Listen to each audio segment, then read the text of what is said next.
build it, he will. It's the Skinny on Sports Podcast with Aaron Cowk. I throw balls far. You want good words? Data language. Talk real sports with a real man. Come after me! I'm a man! I'm 40! And now, here's the be-all, end-all, know-it-all of high school, college, and pro sports. Aaron Skinny Cowk with the Skinny on Sports. We're talking about practice, man.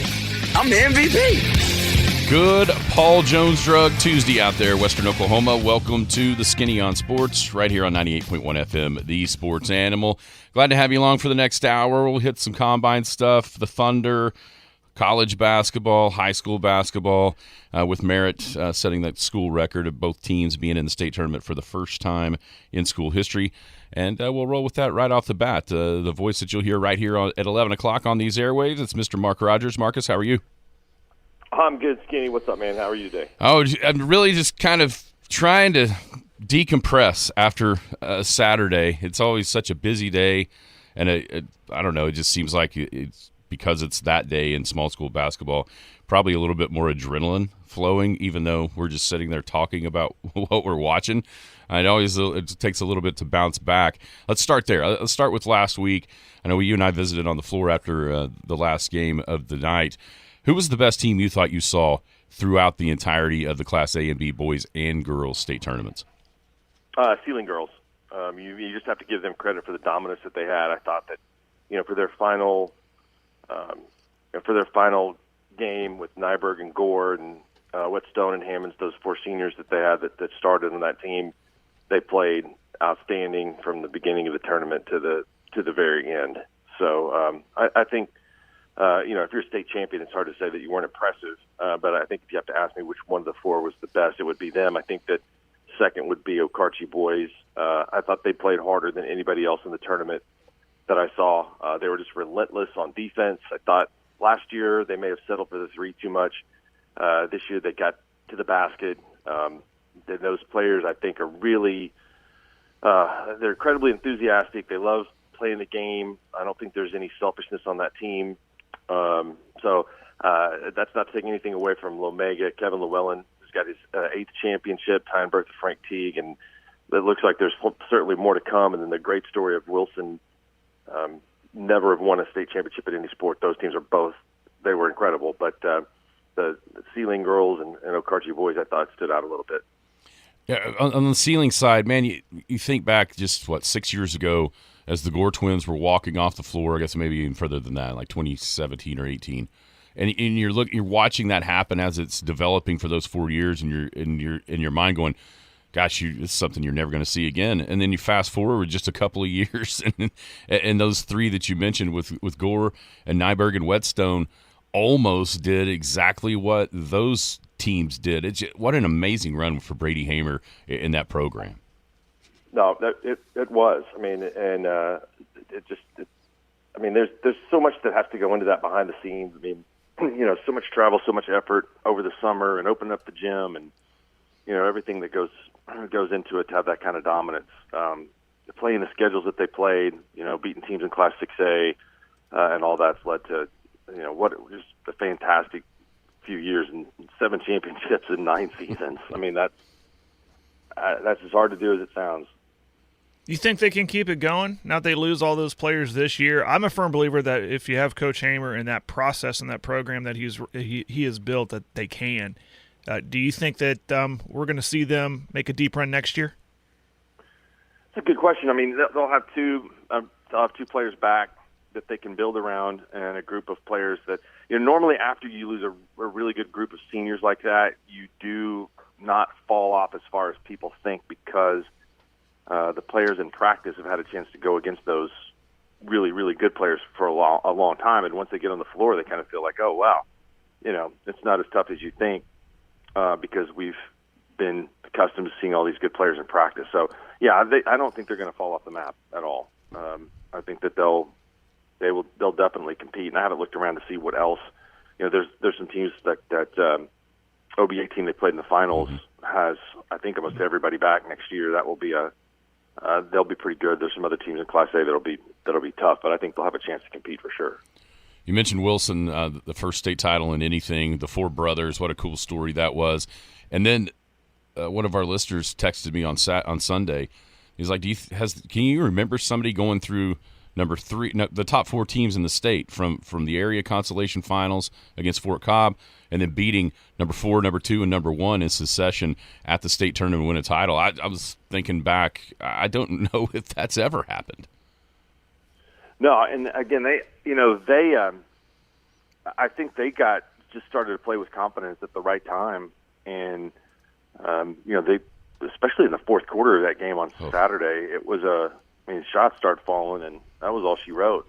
30 points in the fourth quarter, and so you got to play well at the right time, and I don't know that they were necessarily playing well as well as that at any time this year, but they give them credit for turning it on that week. Yeah, and I guess there's another brother that's a 7th grader, so they won't end up with all 5, but it'd be close. Yeah, that's next year. The other kid that started, Andrew Wilson, he's a senior, so there's an open spot in the starting lineup. Yeah, I just wish he was one more year older. That would be awesome to see a full basketball team in one family. What did you think was the best game of the week? Well, I didn't see Sealing and OK. The best game I saw, I think, pretty easily was Lokiba and Dover in the Class B girls. Went right down to the wire. It was kind of back and forth the entire way. A lot of momentum swinging there. So I thought that was the best game for me. For me, it was Hammond Lomega, that semifinal game. Little controversy at the end, but I expect to know less with those two. Yeah, no, you're right. That was probably the better of those two. And I thought, again, that was a great job the second half. I texted Kevin Llewellyn this. I looked over, saw him on the bench, and he just kind of, he's really frustrated. And then at the start of the second half, Abby Swart, I think she kind of turned up the intensity. They started hitting some shots, and I think they just wore Hammond down to the degree of where, they were able to win a close one. Henley West is so difficult to deal with. You kind of have to adjust during the game. But Lomega's, I think that intensity that they've got, kind of their desire to win. Swart's been through a lot, starting on a lot of those teams. That was I thought that, you're right. I think that was really good. The drama was awesome because of Henley West cramping up, but she was kind of legging out a free throw, and then she had blocks all night. Then the call on her at the end, and it made out for like a sports movie or something. And that's why I enjoyed it. And she's got another year to come back and try to win again. She's an incredible player. All right, let's fast forward to this week. 3A gets going today, then 2A Wednesday. Thursday is the 4A. If in your mind, today? Yeah, 3A's today, right? Yeah, Tuesday, yeah. Like right now, Yeah. I was trying to remember what day it is. Yeah, I'll be there tonight doing these games, the 3A games. So it's just the turnaround is crazy, but I love it. I think that it's to me it makes it a little more special to space it out now. But when these 2 weeks are over, I'll have forgotten everything that happened other than these games. But I like the way they do it. Good thing you came on with us. We reminded you. Yeah, right. Is Weatherford Douglas the game you're wanting to see the most? Man, well, okay. So I think that the 3A boys and the 2A boys, it's just you never know what's going to happen, but you kind of know what's going to happen. I think OCS and Dale are going to be really tough to beat, and more so Dale. So in the boys side of it, the matchup that's out there is Weatherford and Douglas. I don't know. Maybe Weatherford. I really like Randy Rutherford's team. I think that a lot of times the public schools in Tulsa and Oklahoma City kind of get disrespected, especially if they're in a little bit of a smaller class because they play up all the time and coaches don't necessarily take into account that. They look at the records. Like, for example, Dale didn't have unanimous first place votes. One reason is because that their own coach can't vote for them. Mm-hmm. So somebody else voted for Pecola, number 1 in Class 2A, which I don't get that. But anyway, I think that we'll see what happens there, but I think McLean has got if anybody can upset somebody in 4A, it'll be McLean. On the girls' side, I've seen Bethany a couple of different times. They put 100 on Elk City in the regional winners bracket game. You don't see that very often, but are they the best team in girls basketball in Oklahoma? Man, there's some good teams in 6A. They're what their losses are. Fort Smith Northside. I mean, Edmond North. Like Morris. Couple teams are ranked in the top 15 or so nationally. Yeah. They might be. I mean, Edmond Memorial's really good. Edmond North's really good. I think 6A girls, when you talk about the amount of star power that's in there, and players are going to, I think, excel at the next level. 6A is as good as it's ever been in Oklahoma. But that's a good question. I mean, if anybody can challenge them in 4A, it'll be a surprise. I know Lincoln Christian is really good. I saw them play the Tournament of Champions, but I would favor Bethany there. The best girls bracket is 3A. 3A. Yeah. I mean, I think you've got a few teams that can win it. You know, you had Washington last year lose Beller in the beginning of that game against Jones, or it might have had a different outcome. So Washington goes in as a top seed. It's kind of hard to tell about Idabel because they, again, are so far away in the southeast corner of the state. I know what they've got, and they've been to state the last couple of years, and they've got a really good freshman girl. That being said, just can never bet against Jones. I think Jenny Holbrook is one of the best coaches in the state, boys or girls, and that team has won 9 in a row at the state tournament, and just kind of peaks and gets ready for that at the right time. And they played this Alva game that's going to go on this morning at noon or this afternoon. Be the third matchup between these teams, and both of them have gone right down to the wire. So that 3A girls division, I think, is going to be to me, that's probably the one that's the most wide open. Yeah, that's what I was. Jones 3 in a row. I'd actually got to see them the last few years in the regular season. We kind of played a home and away with them throughout the last 3 or 4 years, and man, they just keep on coming. It's amazing that they'll lose some that you think kind of like what we talked about with Sealing, but they've got girls that are stepping right in and continuing that role. Yeah, Sophie Woodson, post player, she's excellent. Started or played quite a bit as a freshman, and then Dusty Hansen's daughter Keisha is a really good player too. So they've got depth, and it's a culture. I mean, they're coached hard. They are in great condition. They believe they can win, and that matters a lot in high school basketball. Alva already wins the best mascot contest. Gold Bugs that's the best one in the state.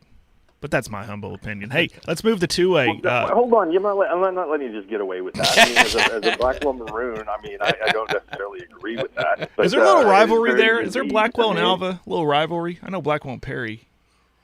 Yeah, there was. I mean, we played Alva in all sports. I mean, Blackwell was nice to Alva since it's such an outpost. I mean, we agreed to let them on the schedule.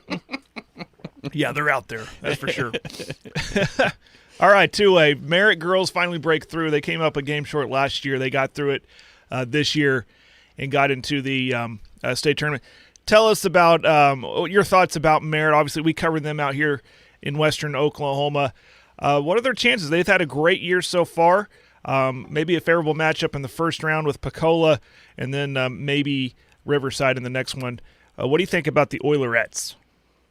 Yeah, you guys are going to have to tell me a lot more. I mean, it's fantastic that both teams were able to make it to state. That's got to energize everybody out there, and I'm sure expecting a huge crowd to come to those games. I know in 2A that there's some matchup issues. Riverside is good.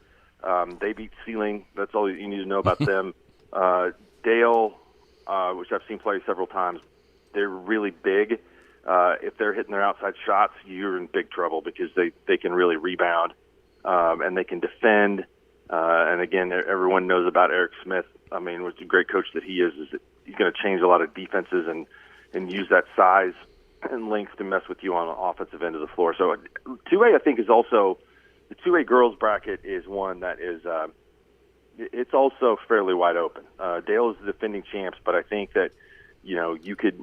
I think they're on the right side of the bracket, and as you mentioned, I think Merritt probably is on a little bit tougher side of the bracket.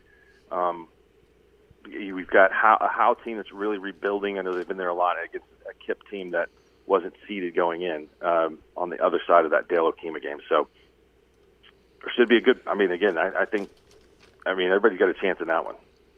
Yeah, that KIPP team that beat Merritt in the area finals, that was an interesting game. I mean, they got athletes all over the place and rebounding. I mean, the best play they had was to miss a shot and get a rebound. Honestly, there in the second half, man, they were athletic, really good. For Merritt, Marley Mong is good sophomore. She's kind of the straw that stirs the drink offensively, but man, they can play defense, and that's the thing about Merritt is they're gonna be in the game because of how good they are on the defensive end, and then it comes down to making a few shots. If they can make a few shots, they're super dangerous. I know talking to Eric this summer up at Alva, he really liked what he had coming back too after winning a year ago. So when he's normally pretty pessimistic when I'm around Eric Smith, and so when he had some good things to say, I thought, uh-oh, watch out. Yeah. On the boys' side, you mentioned Dale. I mean, it feels a little bit ceiling-esque as far as when anything can happen, but you're pretty sure you know what's going to. First-round matchup, it's kind of a familiar one for Merritt, though, with Rich's kids, those twins going up to Hennessy this year that have been at Sayre. So I think that's kind of a kind of a cool way that ended up happening, where, yeah, it's not Merritt and Sayre, but it sort of is with the two Richardson twins up there at Hennessy.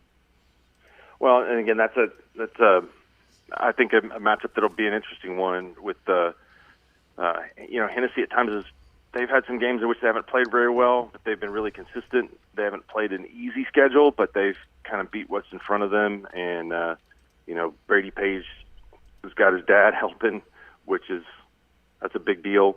I know Donnie Husband, that's also a big deal. So you got a great coaching matchup here in this game. That should be an interesting one.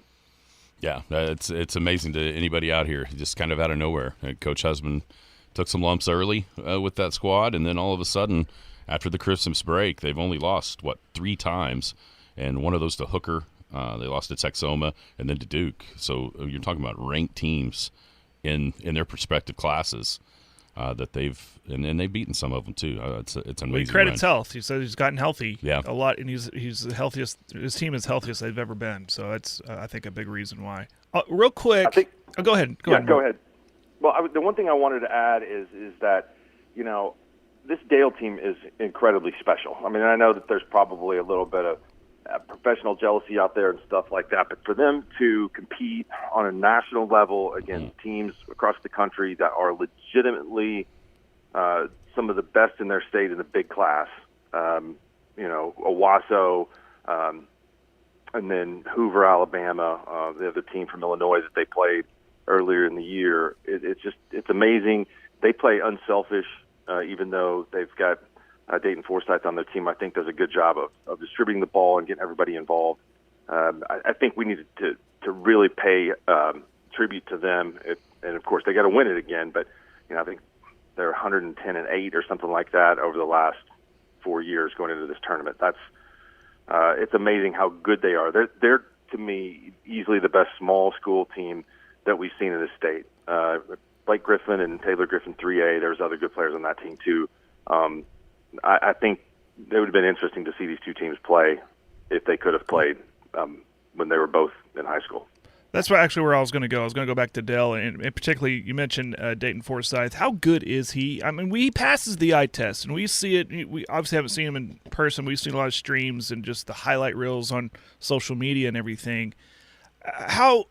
I guess what I'm asking is, is he college ready? I mean, is he going to step in and make an immediate impact for Porter Mosier at OU, or is it going to take some time? How good is Forsyth?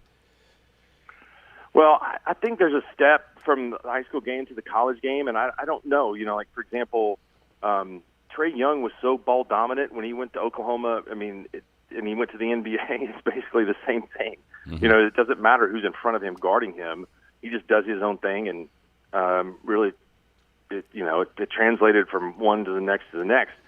I think Dayton is athletically good enough to play. I think that the other thing, again, he distributes the basketball very well. He's unselfish. He's got tremendous court awareness, and you can't overlook the shooting ability. Right? I mean, guys an incredible shooter from the outside.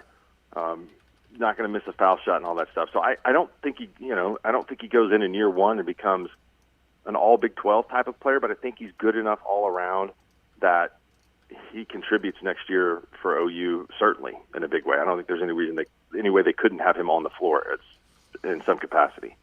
Yeah, you look at the brackets coming up, man. Saturday night could be awesome, with possibility of Weatherford Douglas starting off the evening session. Then the 3A girls game. You talked about how competitive that's going to be, and then wrapping it up with one of the best teams we've ever seen with Dale. That's going to be an awesome ticket to have on Saturday night. You're right. That, and we had great crowds last week, but I think that's going to be the big night of the week. Yeah, and I was telling some Merit fans that were asking, like, have you seen and I said, listen, you guys got the best draw there is because they play right before you. Yeah. So you can get there. You might as well get there at 7 and be ready to rock and roll and watch Dale, and then watch the Oilers play Hennessy after that. Well, I'll be there all day, so I'm going to sit back and just enjoy it all. Yeah. All right, Marcus, man. Good luck. Have fun this week. Thank you. We'll be. I'm sure we'll be watching. Jared will be up there. I don't think I'm going to make it this week, so he'll have to hold down the fort. Hey, throw me some of that food they put behind you, man. I'm a little jealous. I look down and get a whole bunch of food they wheel out for you. Well, that's Chris Evans. That's all his food. I mean, and a lot of it's healthy. I mean, like he had some clementines. Not many of those got eaten last week. Chips Ahoy. So we'll make sure that we come on down anytime. You can have. And then one other thing. The final thing is that he bought one of those, like a sack of candy bars, the mini candy bars. And I always like these unscientific studies, but I think there was Twix, Snickers, Milky Way, Three Musketeers. And people do not like Three Musketeers. I mean, you could have all those you wanted. All the Snickers and Twix were gone early. So Three Musketeers is not a popular candy I'll bar. come take the Three Musketeers. I like Three Musketeers. Three Musketeers is easily the worst of those. Milky It's Way. It's not even close. Science proves it. Nobody ate it. All you had was a bunch of. Call me weird. You had silver wrappers sitting there with the candy still in them, and everything else was eaten. I'll walk They're by. still there I'll from grab last week. They're still there from last week. There you go. You got all of those you want, I promise. Yeah, you had to refill all the Snickers and Twix and Milky Ways, but you had no reason to buy any more Three Musketeers. All right, Marcus, man. Thank you so much for joining us. Have a great week. Sounds good. I'll see you guys. All right, see you later. Mark Rodgers. Sports animal. You hear his voice on the call up there. He was there for all day Saturday. He's kind of the night shift guy, it seems like, through the week, and then be there during the day throughout for the 2A through the 4A. Got any updates? Does a great job. Oh, yeah. There's that one game I was looking.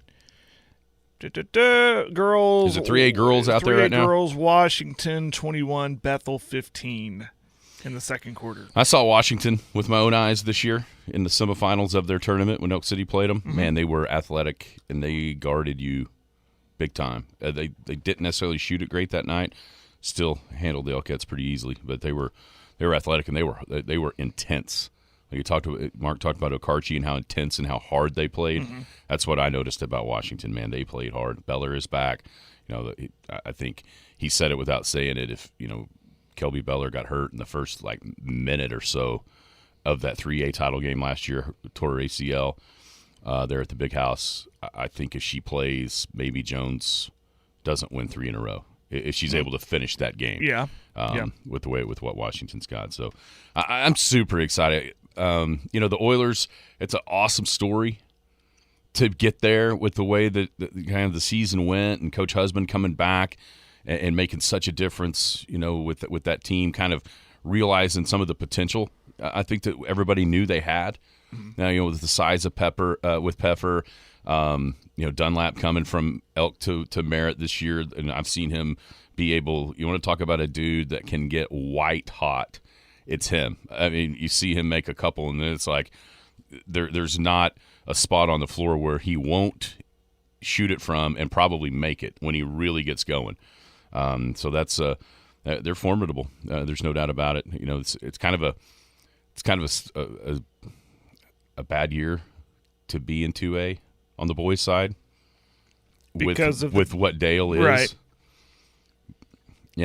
But at the same time, you never know.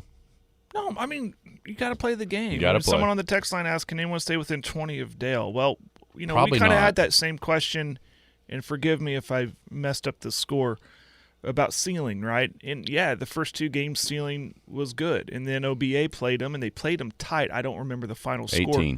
18, but it felt like it was a closer game with the way OBA played them. They played them as tough and as long as they could, but ceiling was just the better team. You still got to play the game. My point to all this is, so that one, you want to be in that game. My whole point to this is you want to be in that game. You want that opportunity to play them and see what you can do against them. They're great. I mean, I can't wait to see Forsyth and Dale and what everyone's talking about. We've seen them some streams and highlights. Like I said, I haven't seen them in person with my own eyes, and obviously I have not sat down to watch a full game of them. So I'll have that opportunity coming up tomorrow and see what that's all about. Yeah, I'm going to go ahead and answer the question Jeremy asked. Can anybody stay within 20? No. You're going to The go answer there? is no. Okay. Yeah, here we go on the text line. No, Dale's not going to trail the whole tournament. They're good. They're really good. They're incredible. They are, indeed, they are incredible. So it's going to be a fun week. Gets started right now, obviously, in 3A.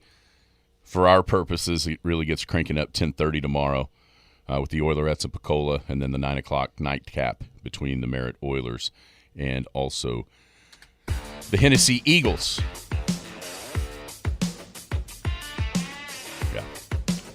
It's going to be fun. I'm serious. The Merritt fans, I know you're going to be cranked up, excited. Girls hopefully win, then you got the boys coming at 9, but it's going to be worth the price of your admission. You got to pay the ticket anyway. I would be there. Yeah. I would be there to watch that game before. We'll be back. Paul Jones Drug is Elk City's most experienced compounding pharmacy, meaning they can custom make your prescription medications to your doctor's specifications, safely and effectively providing you with exactly what you need. And for your convenience, Paul Jones Drug has a drive-through pickup window as well as curbside service for testing and vaccinations, and offers free local delivery. Just a couple reasons you should choose Paul Jones Drug, 809 North Main Street in Elk City. I'm Rodney Skinner with Paul Jones Drug, and I promise we provide care you can trust. The Skinny on Sports. All right, welcome back. Skinny on Sports, 98.1 FM, the Sports Animal, hanging out here on a Paul Jones Drug Tuesday. Appreciate our man, Rodney Skinner. By the way, condolences to Rodney and the family as his dad, Rick, passed away. Good dude. Man. Man. He was at Southwestern, for years and years, working there. He played in oil and gas with us one time on the same tee box with Rod and some other guys. So, yeah, condolences definitely out to Rodney and his family. Yeah, Rodney's such a good dude, and you know why. Yeah. His dad's a great guy. Absolutely. So, Paul Jones Drug down there, Rodney and the gang. Oldest compounding pharmacy in Elk City. Free local delivery, drive-through pickup, curbside testing, and vaccinations. Also, long-term care unit packaging. Those are the blister packs at Paul Jones Drug. Care you can trust right here at Elk City. 809 North Main Street. We appreciate Rodney and all the gang down there at Paul Jones Drug. All right, I've got a question for you, Jared, and the folks on the text line about what's coming up here this week in the high school basketball 2A, 3A, 4A state tournament. My question is this. Who will have a larger margin of victory? Let's just assume 2 of these favorites win the state tournament, and that's Dale and 2A boys, Bethany and 4A girls. Okay, let's just assume that they win the state tournament. Who will have the largest total margin of victory at the end of it?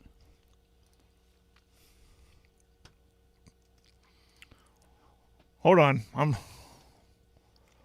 like, okay, so the answer to that question is, who will their opponent be?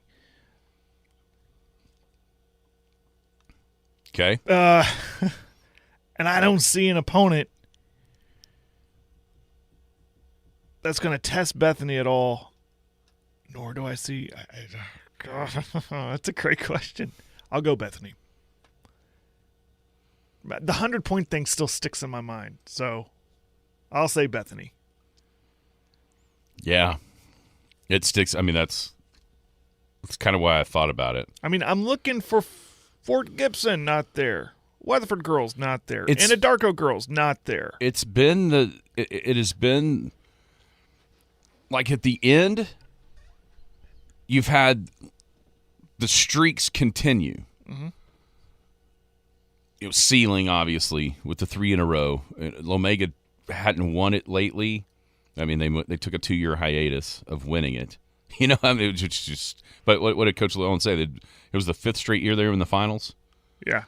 You know, and so those streaks kind of continued, but there was a whole bunch of them getting there that were snapped. Fort Cobb hadn't missed since 2012. You know, a team that we got really accustomed to seeing in Class B girls that wasn't there, Varnum. Lady Whippets had a 7-year state tournament streak snapped. And then you just mentioned Fort Gibson, state record, 19 straight state tournaments. They're not there for the first time. You know, so it's kind of weird how that's all occurred right here. You know, it doesn't matter what class you pay attention to. You know, Fort Cobb boys, you know, Fort Gibson girls are going to be in the state tournament every single year. And then you look up, and for both of them to miss at the same time, it's crazy. Crazy to think that those streaks were snapped at the same time in the same year. I would take, I don't know, man. I've seen Bethany. I would probably say Dale, though. They're both really good. Yeah, and their resumes are similar as far as their seasons are concerned. They went outside of the state, played some really, really good teams. Take their lumps. They beat some really good teams in that process too. But I just look at, so again, to answer the question was, well, who else is in this tournament that could keep it close?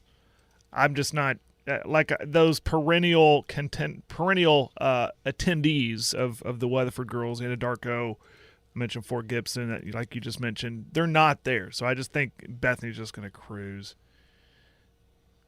But it wouldn't shock me either way. What if they're an even amount? What if it's both like they both win by like 25 each game? Yeah, like 75 total. Yeah. Yes. Question on the catch. Jacob is at Calumet. Mayfield. Yes, they were undefeated going into the finals, and their only loss was to Wilson, that juggernaut of the fourth quarter that we saw the Tigers play with 30, outscored Calumet 30-11. We've gone this whole time talking about Wilson. We haven't played that Tom Hanks clip at all. Wilson! You got it. But that would have been more for if they lost. Yeah. Go back, Wilson. Maybe that may have been what Jacob was yelling. Go back, Wilson. Get closer. I'm teasing. That's mean. I'm teasing. But that was impressive what they did. The larger classes, some of it we don't really get to see. You know, it's like 3A, for instance. Outside of me just happened to stumble upon Washington at that tournament this year, or, you know, Jones the last couple of years that Elk City's played them. Outside of that, man, we just don't see 3A. You know what I mean? There's just no one around. Is Alva the closest 3A team? Not Hobart. Hobart's 2A. 2A, I'm sorry. They're 2A. Yeah. I think probably so. Yeah, and they're 2 hours away. Yeah, I mean, down I-40, there's nothing. There's no 3A. So that's the one that, unless you just kind of happen to stumble upon some games and some tournaments that way, like Community Christian on the girls' side, you know, the crazy thing this year is they're 3A and their boys were 4A with the new rules that were put in. Presley Hartsock, she is a fun player to watch, left-handed point guard, and like a general, like a leader. Yeah. You know, that she is a blast to watch. And so, you know, they're there. I don't know if they can, you know, really have a chance to win it, but she's fun to. I can tell you, she's fun to watch. I got to see her for the last couple of years at Hinton. So, you know, you look down the list. I mean, Luther, Perry, Eufaula, Millwood. I guess Millwood maybe in Oklahoma City. Is that going to be it? Millwood or Alva? When you look at the rankings, yeah, it's just nobody's really all that close. I am obviously the merit teams. It's going to be fun to see how they progress. But to me, the whole week centers around: do we get Weatherford Douglas round 2? Yeah, I meant to ask Mark about the help me with the name who transferred in. Jaden Nickens. Yeah, was that how big of an impact that is for Douglas in this tournament? Which it is. I think it is. He's a great player. And I think he made Douglas better. So Yeah, that rematch looms. It does. That's the one that everyone's kind of hoping that I think we see that hopes materialize for Saturday. Weatherford's on a mission, and there would be a lot of pressure on them if they go up, not only just to get to that championship game, but then just look across and go, okay, we got Douglas again. We got to avenge what happened last year. And they were close last year. Is Douglas better because of the addition? I don't know. It just seemed like they, even as soon as that game was over last year with what everybody was bringing back, it was almost like, all right, let's get through the season and get to this again. Right, yeah. In the 4A boys. Yeah, Frederick, there's one. Frederick is 3A. Frederick is 3A. That's right.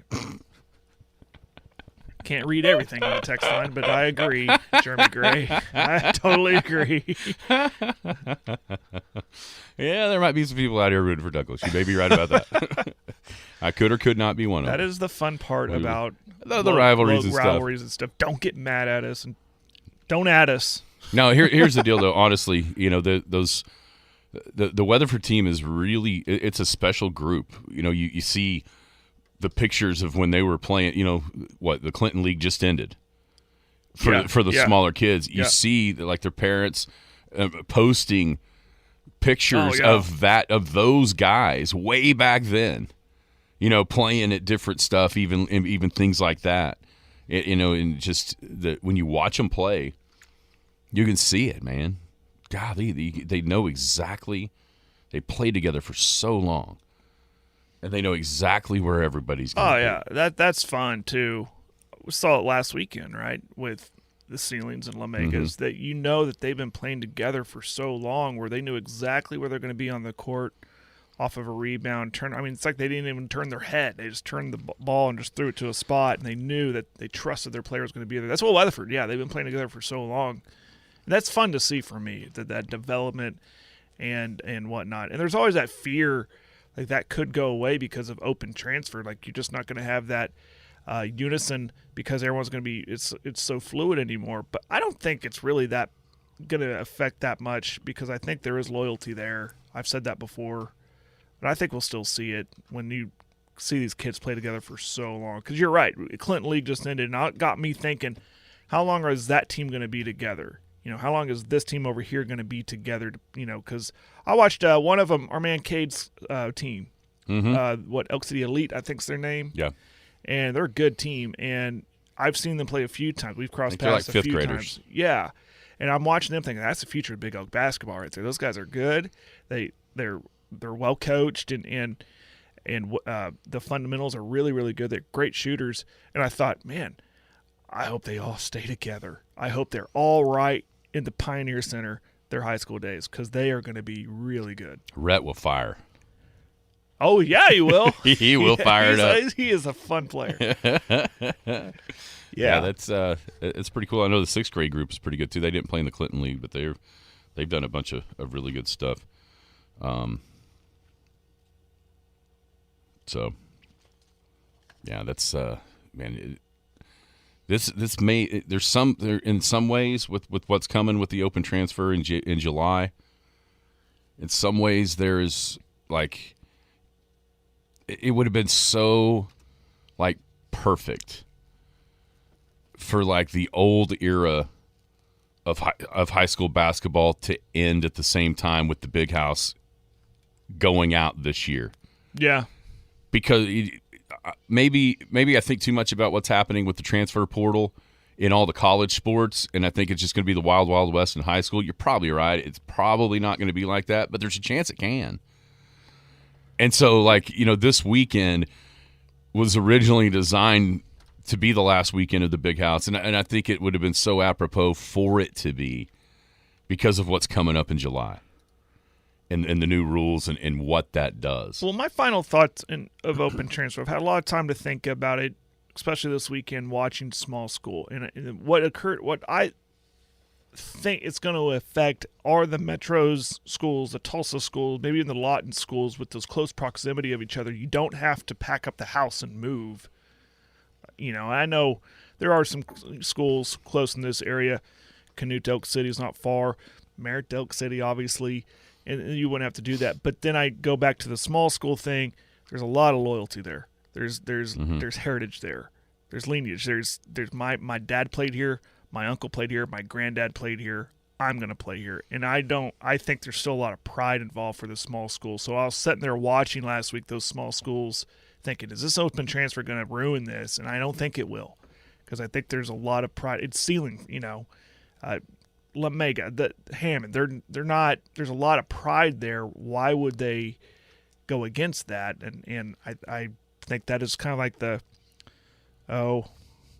Oklahoma way, of being true and prideful in your school. And I don't think it'll have much of an effect in our schools in this area. I think it's more going to have an effect, like Douglas and Millwood's not too far away, so we already kind of seen that. And then the larger schools, like the schools in Moore and Norman and Edmond, you'll see a lot of movement there. I don't think it'll affect us out here as much as people are fearing that it could. Jeremy makes a great point on the text line. Jacob is in a perfect spot. Mayfield. Close enough to the city at Calumet, yet not in the city. I think that's a really, really good observation. If you kind of have a Yukon or a Mustang or an El Reno kid that's just not quite there, maybe at the 5A level, it's not but about 10 miles back to the west to be in a really good spot with that's a really good point. But I've seen it work. It is a two-way street. That's kind of the catch-22 to that, is you are right there, and there could be a kid thinking, well, what if I go to Yukon? What if I go to Mustang? What if I go to El Reno? I've seen a kid from Calumet, a girl, leave Calumet and go to El Reno, and now El Reno's undefeated, and they're in the state tournament. So it is a two-way street. But that is a good point, though. That is a very good point. Mm-hmm. Yeah, and in the small schools, there's always those destination places. Listen, when you think about, I just go Asher on the text line from Northwest. I mean, that was one forever in baseball. So there's always those spots, right? That are destinations for maybe a single kid here and there. I don't know if you're going to see groups out here, like a group of 2 or 3, like a nucleus, necessarily be going from one way to another. And then I wonder, and Jared on the text line kind of brings up the same thing. Will small school kids stay in small schools?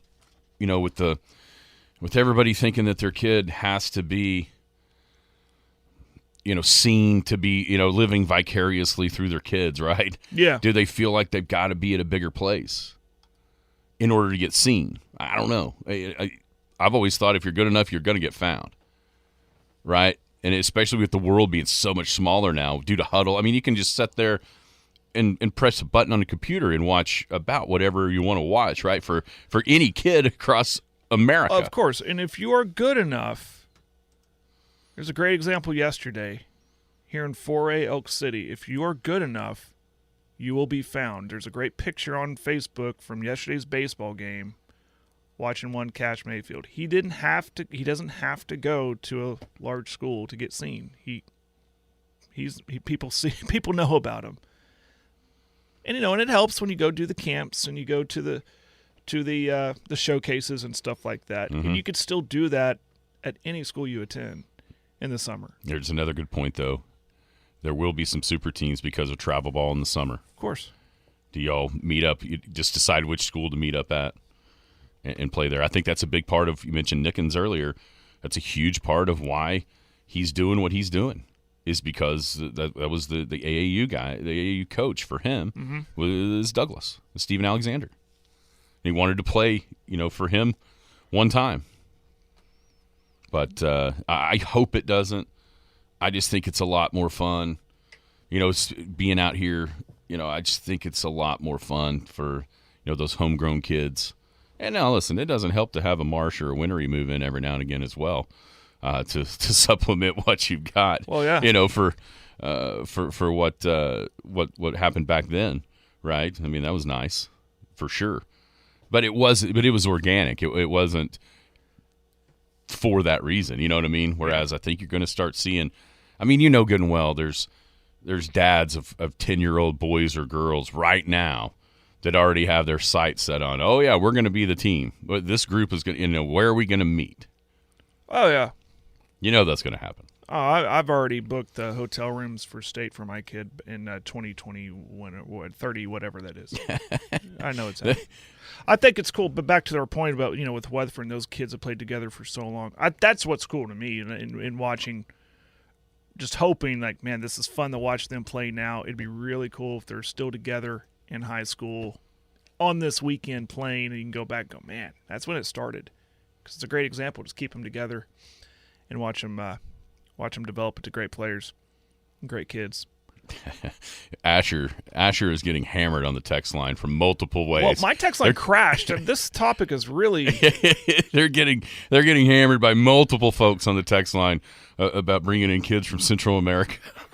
Wow. Yeah, their middle infield couldn't speak English. We've seen that a couple of different times here.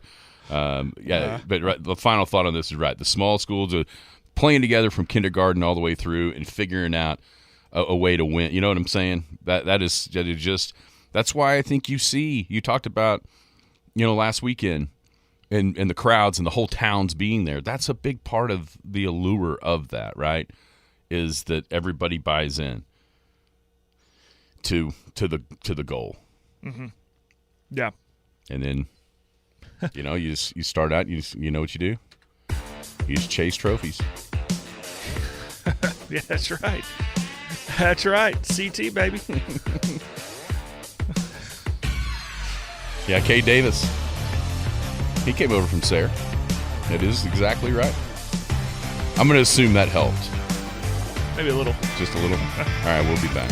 Paul Jones Drug Tuesday right here on the Skinny on Sports. Paul Jones Drug offers a free service that makes taking your daily medications safe and easy. It's called convenience packaging, meaning they can combine all your daily medications and put them in sealed, separate daily packages. This process replaces you from having to fill your daily medication dispenser. And as always, Paul Jones Drug prepares individual blister packaging for long-term care patients. With their drive-through window, curbside service, and free local delivery, it's just more reasons you should choose Paul Jones Drug, 809 North Main Street in Elk City. I'm Rodney Skinner with Paul Jones Drug, and I promise we provide care you can trust. The Skinny on Sports. All right, welcome back. Skinny on Sports, 98.1 FM, the sports animal, wrapping up a Paul Jones Drug Tuesday. Paul Jones Drug, care you can trust in the Elk City area, 809 North Main. Rodney Skinner and the gang at Paul Jones Drug, 809 North Main. 225-2121 is their phone number. Convenience packaging. What is that, you ask? Well, it's individual packaging of your daily medication. So no longer do you have to get the pill caddy out on, say, a Saturday or a Sunday and get all your prescriptions and put the pills in the different slots for the pill caddy Monday through Friday, Monday through Saturday, Monday through Sunday, whatever it might be. You don't have to do that. They do it for you. You just got to open up your package and take your medication, and boom, you're on for the rest of the day, rest of the week, rest of the month. I mean, I know some people probably do that monthly to load those things up. So Paul Jones Drug does that for you. Also, durable medical equipment, which is your walkers, your crutches, your canes, your wraps, your braces. Most insurances are accepted, and then also they've got really cool gifts, greeting cards down there as well. Paul Jones Drug, care you can trust right here in the Elk City area. All right, Jared, Combine, Thunder. What do you like? I've paid little to no attention to the Combine. Did you know that Xavier Worthy ran the fastest 40 of all time from Texas? Couldn't get him 1 yard in the game, but 4.21. Awesome. They showed, one of the coolest parts of the Combine to me is when they superimpose somebody now against like Rich Eisen. Oh, yeah. Or even Patrick Mahomes. They kind of gig Patrick Mahomes in this way. And he fired out a tweet before saying, hey, could we get me off of there? Turns out that just made him want to get him on there even more. Yeah, good luck. They had Xavier Worthy and Patrick Mahomes side, as they do. Yeah. You couldn't even see him in the screen when Worthy was done. That's how much faster he was than Mahomes. I mean, obviously that's going to happen to Rich, right? I mean, even Tavondre Sweat outran him at 370 pounds. My gosh, did you see his? I mean, that dude was running for a huge fella. Yeah. Holy cow. Like, don't get in his way. You don't want any part of that. And, of course, he outran Rich. But it's very cool. Very cool. And, fastest electronically timed 40 ever. Thunder-wise, last night, man, I'm telling you, I've talked about it since the last time that these two teams played. And when you look at the standings, L.A. right now in those bottom four that will be play-in games, play-in tournament, I think if you started ranking all 10 teams, I'm talking about, or all other 9 teams, that when you look at the standings, it's obvious who's going to be, maybe not in what position, but who's going to be in the playoffs and in the play-in. Because it's 6 losses, actually 5 losses from L.A. down to Utah, and there's only 20 games left. And so the 10 teams that are going to be in this thing, it's Minnesota, OKC, Denver, the Clippers, Pelicans, Suns, Kings, Mavs, Lakers, and Warriors. And I think out of every single one of those teams, the last team Oklahoma City wants to see in the first round of the playoffs is those LA Lakers. I think the matchup is just horrific for Oklahoma City. They don't really have anybody that can guard LeBron. They don't have anybody that can really guard Anthony Davis. And so then there's so much help that you have to try to put on those guys, and it frees Hachimura, it frees Austin Reeves, it frees last night D'Angelo Russell. It's just a horrible matchup, I think, for Oklahoma City. Of all the teams, I think that's the last one you want to see. Yeah, I mean, the only hope, or not only hope, but one of the hopes is that you can make adjustments in a series to combat that, as opposed to, we're seeing in small sample size. But it has been, two games they played, and LA's won. Other optimistic view is that the health and age of LA, LeBron is up there. He seems invincible at times, but there is an age factor there, and there's always the health question of AD. So there's always that, but you can't hope on that. You can't rely on that. You have to go out and perform better, and it is a matchup issues. And we'll see if Dagnall can figure it out, crack the code. He's kind of figured that out with Sacramento. That used to be kind of a matchup nightmare for the Thunder, and they most recently have had success against them. So we'll see. I mean, out of all that, there's still a lot of season to go. Is it a matchup problem for the Thunder? Sure. But is that going to be the matchup? It's potentially, it could be, but there are other teams that match up better with LA that could shake that up. So I say there's a lot of season left. We got a full month and a half at this point. Let's kind of hope it's not LA. But if it is, let's hope Dagnall can figure this out. Yeah, Lakers took 3 of 4 from Oklahoma City. Thunder won the first one way back in November. But then after that, LA is just they won in Oklahoma City. They swept the 2 games out in Los Angeles. And it just does. It just seems like a bad matchup for the Thunder. You see the Warriors there. I was listening to the guys after us yesterday a little bit, and they almost started talking me into Phoenix being a good matchup because of zero depth. Now, if those 3 guys play, Booker didn't play the other night, so that moves Grayson Allen into the starting lineup. So those 3 playing helps with some depth issues, just pushes somebody back out of the starting lineup onto the bench. I don't know. For me, if you could just pick, do you pick the Pelicans? Do you pick the Kings?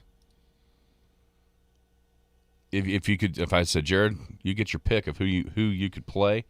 If you're the Thunder, do you go Dallas, or you? I'm a little bit worried about Luka and Kyrie in a series, and I don't think we're not picking the Lakers, obviously, and I really don't think you want any part of the Golden State Warriors either, with their pedigree and the ability of Steph just to ruin things. There's a lot you don't want because of the lack of playoff experience versus playoff experience. But I mean, eventually you're just going to say, we got to bite the bullet. We got to get it. We got to do this. We're going to have to play these teams and not ask them to pass us the baton, but go and take it. You see that in sports, especially professional sports, is who's this next team up. And usually when that team is up is when they go and win a series, or they go and win a championship, or a player takes an MVP. Like, this is the next guy. This is the next team. Thunder was that way back in, 10, 11, 12, obviously. And is that going to happen again? So you can't just hope. For me, it's like, okay, I want one of those teams to go out there and prove to the world, we want this team.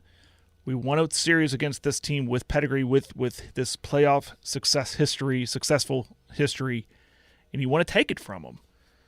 So, but as far as matchups I want to do that in the second round. Yeah. I'd rather have an easier one in the first round. Yeah, and worry about that the second round. I think the next 8 games, excuse me, the next 8 games are going to kind of tell where Oklahoma City's going to end up.